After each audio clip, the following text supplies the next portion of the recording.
What's up guys, today we're going to be doing a review on the HyperX pudding keycaps on the RK61.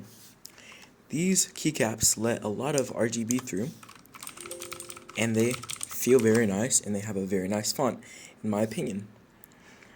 Overall, I think they are very nice, but they come with two trade-offs, I would say, at least in my opinion. So as this is a budget keyboard, it only has one LED in the middle, so it only has the RGB in the middle. But it also has a different sound than my other keycaps.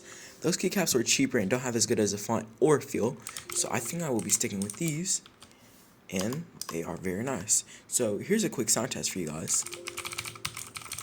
This is a bit more tinny and higher pitched than my other ones, but you know, it's okay. Remember to like and subscribe for another video.